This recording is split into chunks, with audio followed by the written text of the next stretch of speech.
ధన్యవాదాలు అధ్యక్ష. అధ్యక్ష, వాస్తవానికి జీవీఎంసీ అంటే మన రాష్ట్రంలోనే ఒక ముఖ్యమైనటువంటి నగరం అధ్యక్ష. విశాఖపట్నం ముఖ్యమైన నగరమే కాకుండా ఈ దేశంలోనే ముఖ్యమైన పట్టణాల్లో విశాఖపట్నం అత్యంత వేగంగా అభివృద్ధి చెందుతున్నటువంటి దేశంగా, ముఖ్యంగా ఈ ప్రభుత్వం కూడా ఐటీ హబ్గా తీర్చిదిద్దాలని గౌరవ మంత్రి నారా లోకేష్ గారు కూడా ఎక్కువ శ్రద్ధ చూపించి ఆ ప్రాంతానికి అక్కడ తీసుకొచ్చే ఏర్పాట్లన్నీ గూగుల్ ఈ మధ్య పెద్ద లార్జ్ స్కేల్లో డేటా సెంటర్ని వస్తున్నాయి అధ్యక్ష. అదే కాకుండా మనం జాతీయ స్థాయి సర్వేలో Visakhapatnam most safest city for girls అని కూడా ఇచ్చారు అధ్యక్ష. ఈ దేశంలోనే మహిళలకి చాలా భద్రత కలిగినటువంటి పట్టణంగా తీర్చిదిద్దారు. ఇటువంటి పట్టణానికి చాలా బ్యూటిఫుల్ పట్టణం కూడా అధ్యక్ష. ఇటువంటి పట్టణానికి జీవీఎంసీ పరిధి పెరిగాక చాలా గ్రామాలు విలీనమయ్యాయి అధ్యక్ష. విలీనమైనటువంటి గ్రామాల్లో మౌలిక సదుపాయాలు మటుకు ఏమాత్రం కూడా లేవు అధ్యక్ష. అదే కాకుండా మనకి ఈ మధ్య అయితే కమిషనర్ గారు వచ్చారు, లక్కీగా మా నారాయణ గారు వేశారు, కానీ ఒక సంవత్సరం పాటు కమిషనర్ పోస్ట్ కూడా లేనటువంటి పరిస్థితి జీవీఎంసీకి ఉంది అధ్యక్ష. కొత్తగా కమిషనర్ వచ్చి వారు యాక్టివ్గా తిరిగి అన్ని చేస్తున్నారు అధ్యక్ష.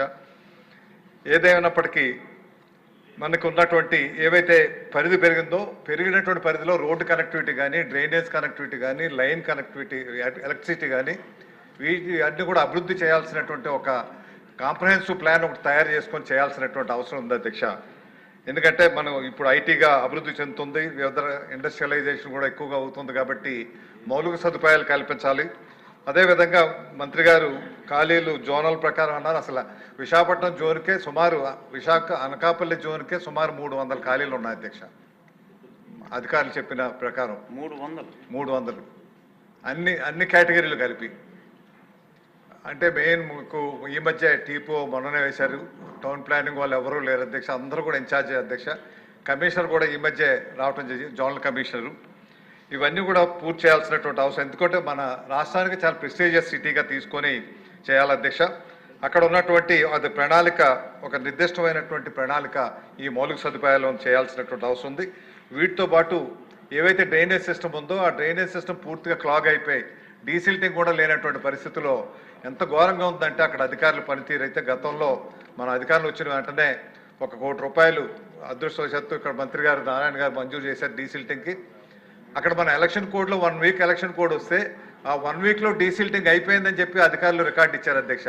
వాస్తవానికి డీసిల్టింగ్ అంటూ ఏమీ జరగలేదు, ఇంత అవినీతి జరిగి అయిపోయిందని చెప్పారు అధ్యక్ష. వెళ్ళి చూస్తే అక్కడ ఏం కాలేదు. అందువల్ల డీసిల్టింగ్ కూడా లార్జ్ స్కేల్లో చేయాల్సినటువంటి అవసరం ఉంది. లూజ్ అండ్ సేవర్ ఉన్నాయి, అవన్నీ కూడా కనెక్ట్ చేయాలి.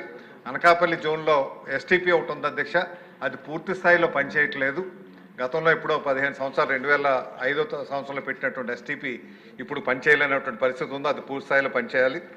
ఇంకో విచిత్రం ఏంటంటే అధ్యక్ష, ప్రతి చోట కూడా మున్సిపాలిటీస్లో డంపింగ్ యార్డు ఎక్కడో ఊరు బయట ఎక్కడో పెడతారు, కానీ అనకాపల్లి విచిత్రం ఏంటంటే మున్సిపల్ ఆఫీస్లోనే ఉంది అధ్యక్ష. ఊరు మధ్యలో మున్సిపల్ ఆఫీస్లో ఉంది, ఇప్పటికీ కూడా తరలించే ఏర్పాటు చేయలేదు అధ్యక్ష. ఎవరికైనా మున్సిపల్ ఆఫీస్ ఇదని చెప్పడానికి కూడా మాకు సిగ్గుపడే పరిస్థితి ఉంది అధ్యక్ష.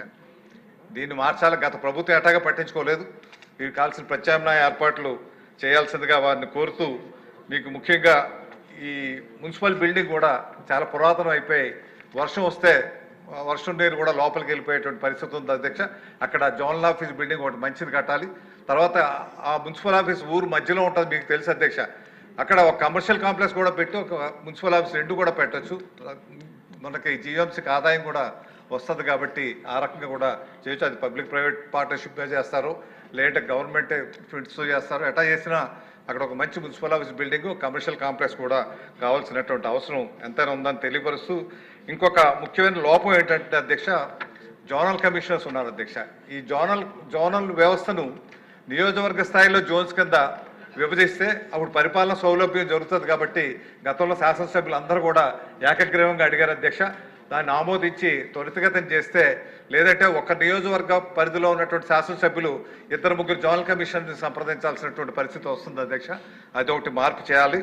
అదే కాకుండా జోనల్ కమిషనర్స్కి అధికారం కూడా ఇవ్వాలి అధ్యక్ష. ఇప్పుడున్న జోనల్ కమిషనర్స్ ఏమీ చేయలేనటువంటి నిమిత్త మాత్రులు అధ్యక్ష. ఏ డిపార్ట్మెంట్ కానీ, టౌన్ ప్లానింగ్ కానీ, మీకు మీకు ఇంజనీరింగ్ డిపార్ట్మెంట్ కానీ వాటర్ డిపార్ట్మెంట్ కానీ ఏ డిపార్ట్మెంట్ కూడా జోనల్ కమిషన్ రిపోర్ట్ చేయరు అధ్యక్ష. వాళ్ళకి సంబంధించినటువంటి చీఫ్స్కే రిపోర్ట్ చేస్తున్నారు. అట్లా కాకుండా జోనల్ కమిషనర్ ద్వారానే రిపోర్టింగ్ చేసే అధికారం జోనల్ కమిషనర్స్కి ఇస్తే వాళ్ళు ఎఫెక్టివ్గా పనిచేయగలుగుతారు అధ్యక్ష. రెండోది ఏంటంటే జోనల్ కమిషనర్స్ కూడా కనీసం ఒక 5 లక్షలు 10 లక్షలు వారి శాంక్షన్ అథారిటీ కూడా ఇస్తే వారికి త్వరితగతిన అక్కడ జరుగుతున్నటువంటి పనులు ఏమైనా ఇమ్మీడియట్గా ఎమర్జెన్సీ నీడ్స్ ఏమైనా ఉంటే వాటికి అటెండ్ అవ్వడానికి అవకాశం ఉంటుంది. కాబట్టి ఈ మార్గంలో మంత్రి గారిని మీ ద్వారా ఆలోచించమని చెప్తూ, మరి మంత్రి గారు అయితే చాలా తీవ్రంగా మరి ఇక్కడైతే రాజధాని అభివృద్ధి విషయంలో వారు కానీ మిగతా విషయంలో చాలా శ్రద్ధ తీసుకుని ఎట్లయితే చేస్తున్నారు, విశాఖపట్నాన్ని కూడా అదే శ్రద్ధతో వారు పడుతున్న వాళ్ళైతే చాలా కష్టపడుతున్నారు. అది చూస్తున్నాం కదా, మీకు సుమారు రోజుకి 18 గంటలు ముఖ్యమంత్రి గారి తర్వాత అంతగా కష్టపడుతున్నటువంటి మంత్రి గారు ఉన్నారు. కానీ కొంచెం దృష్టి విశాఖపట్నం మీద కూడా దయచేసి పెట్టాల్సిందిగా మీ ద్వారా గౌరవ మంత్రి గారిని కోరుకుంటున్నాను. అంటే ఇక్కడ రామకృష్ణ గారు, మాకు ఆకివీడు నగర పంచాయతీలో కూడా హాస్పిటల్ పక్కనే డంపింగ్ యార్డ్ ఉందండి. మేము నారాయణ గారి దగ్గరికి వెళ్లకుండా మేమే మార్చేసాం దాన్ని. అలా కొన్ని విషయాల్లో తమరు కూడా చొరవ చూసాం. అంటే ఎక్కడి వరకు అక్కర్లేదు, ఆల్టర్నేటివ్ స్థలాలు చూసాం. అక్కడ అధికారులు అంగీకరించాలి అక్కడ తీసుకోవడానికి. నా సమస్య అంటే నేను చూపించిన ఆల్టర్నేటివ్స్ అధికారులు సుముఖంగా మార్చడానికి రావటం లేదు. తర్వాత అధ్యక్ష టీడీఆర్ విషయంలో ఎమ్మెల్యేలు కూడా అడిగారండి. ఒకసారి మీరు టీడీఆర్ విషయంలో అధ్యక్ష టీడీఆర్ సంబంధించినటువంటి మెయిన్ ప్రశ్నస్ అందులో చాలా సంవత్సరాలుగా టీడీఆర్ ఇవ్వకుండా 2 సంవత్సరాలు 3 సంవత్సరాలు పైన గత ప్రభుత్వం ఇవ్వాల్సింది. ఈ మధ్య పరిశీలిస్తే 97 టీఆర్డీఆర్ వరకు ఇచ్చారు అధ్యక్ష. మిగతా కూడా త్వరితగతిన ఇచ్చే ఏర్పాటు చేయాల్సిందిగా. వారు నష్టపోయి ఉన్నారు కాబట్టి వారి నష్టాన్ని ల్యాండ్ ఎక్విజిషన్ కంటే కంటిన్యూ చేసేటువంటి పరిస్థితి కాకుండా అది వెంటనే చేయాల్సిందిగా కోరుతున్నాను. రామకృష్ణ బాబు.